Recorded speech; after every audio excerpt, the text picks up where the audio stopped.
તમને રીત આપા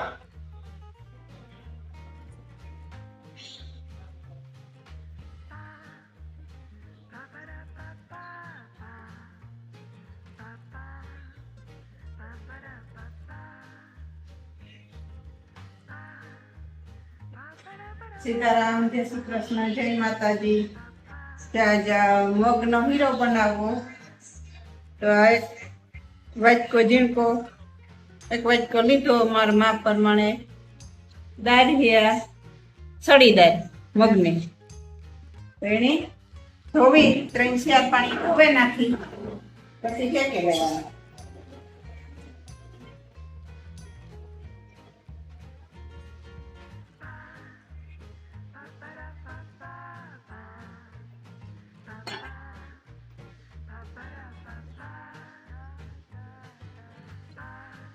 ધીરે ધીરે પેપી ફેંકવાની.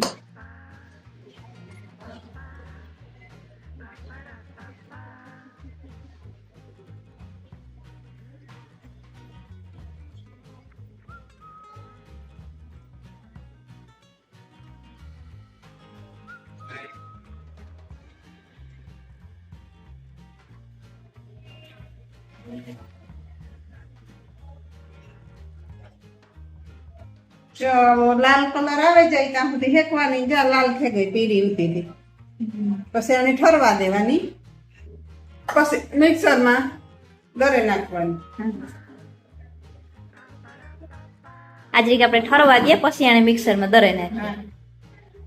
એને પંખે મૂકીએ તો ઠરે હા જાય. એક વાટકો ઘી, એક વાટકો દાળ વાટકા માપી જ લીધો મેં. હા આ વાટકો એક દાળ હતી, હા.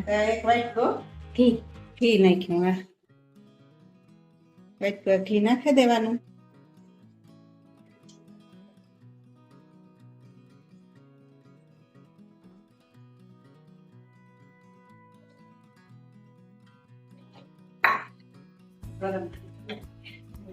ગરમ થઈ જાય ને હા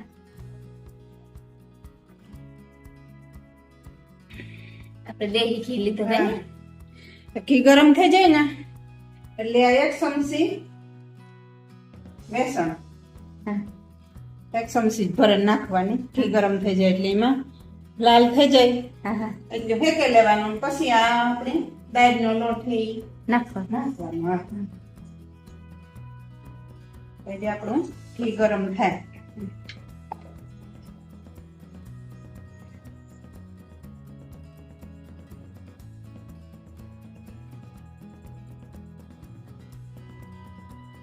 પછી નાખવા તાણે ઘી. આ ઘી આપણું ગરમ થઈ ગયું તો એમાં આપણે આ લોટની ફેંકી લેવાનો.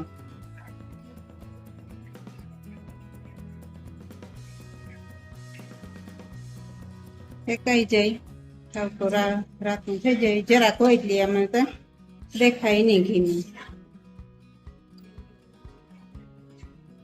ગેસ હાવ ધીરો રાખવાનો. બરે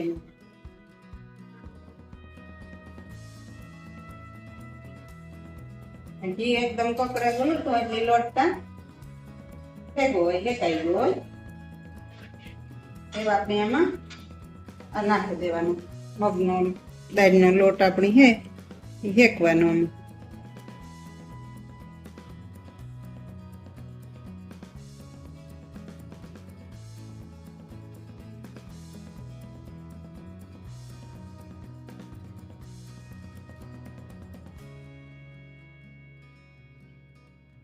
હા ધીરે જ ગેસી નિરાયતી શેકવાનો.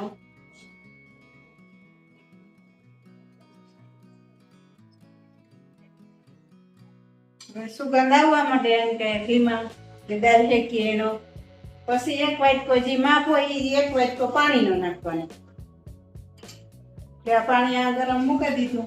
થોડીક વાર આ દાળની ઘીમાં શેકવાની છે. પાણી ગરમ થઈ ગયું પછી પાણી નાખવાનું.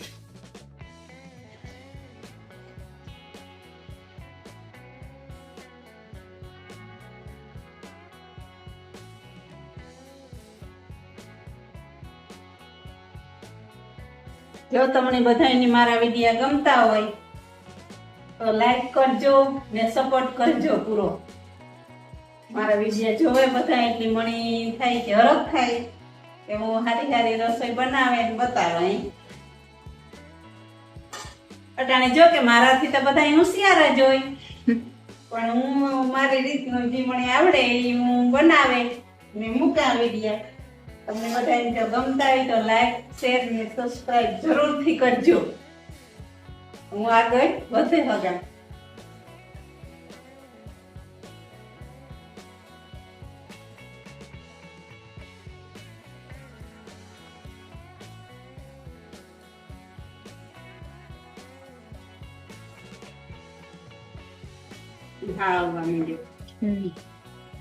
એક તક તો એવું શેર પકડશે.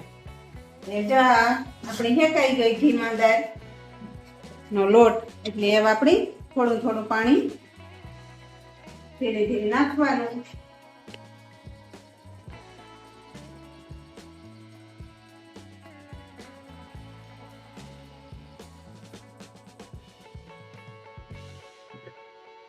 પછી આ દૂધ મૂકી દે.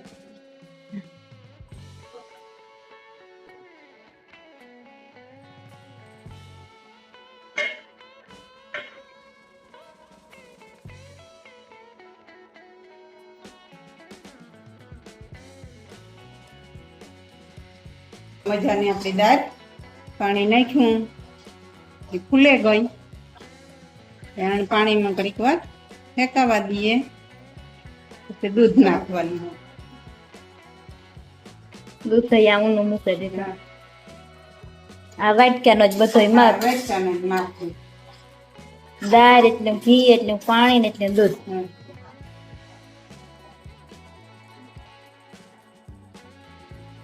આપણે આમાં ખાંડ છેલ્લે નાખવાની. છેલ્લે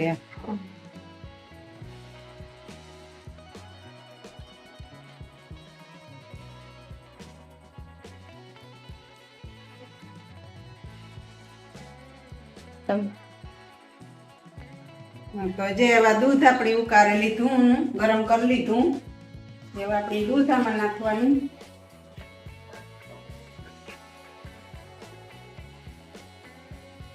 દૂધ એક જ વાટકો મેં જે માપ રાખ્યો એ એક વાટકો દૂધનો નાખ્યો.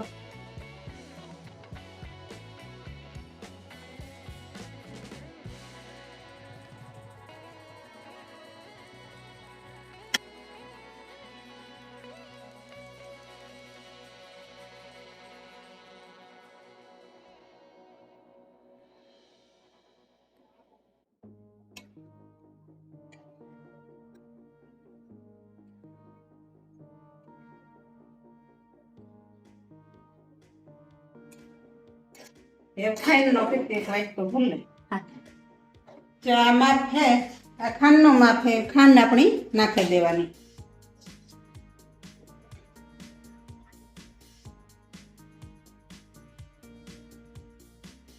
હાવ ધીરે જ ગેસી, ગેસ વધારવાનો નહીં, નકર સરે બેહી જાય.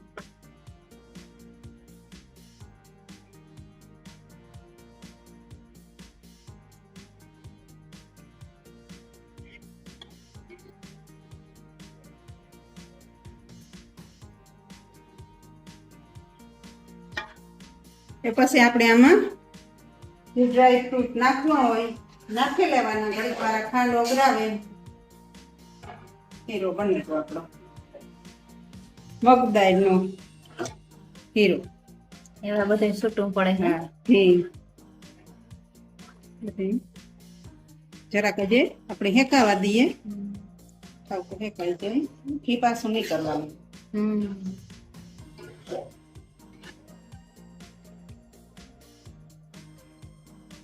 મગના હીરામાં ઘી હોય જ રસપસતું.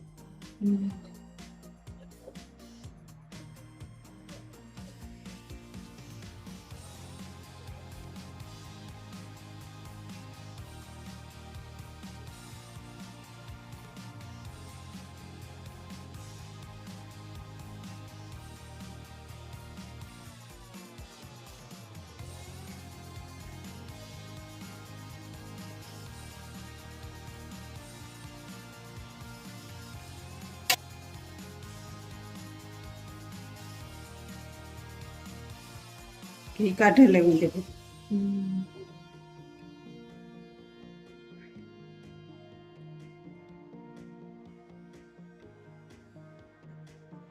જો તો અમારો બનાવી ગયો મગદાળનો હલવો. જો ગાર્નિશ કર્યો. અમે ખાલી બદામનો જ કર્યો. અમને બધાને બદામ ભાવે, બીજી કઈ વસ્તુ ઓછી ભાવે તે અમે એ જ કર્યું. તમારે જી કરવાની હોય ગાર્નિશ, જી ડ્રાયફ્રૂટ નાખવાનું હોય, દ્રાક્ષ ન ખાય, બદામ ઓલો કાજુ ન ખાય, પિસ્તા ન ખાય, બધું ન ખાય. ગાર્નિશ ખાય, એરસી ભૂકો ન ખાય, બધું ન ખાય. મારો બને ગયો આ મગદાળનો હીરો. હીરો હલવો હલવો એટલે કે હલવો. જી જી કે ને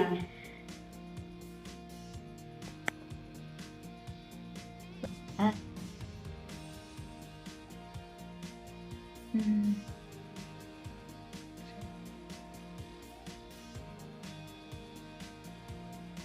મસ્ત બન્યો.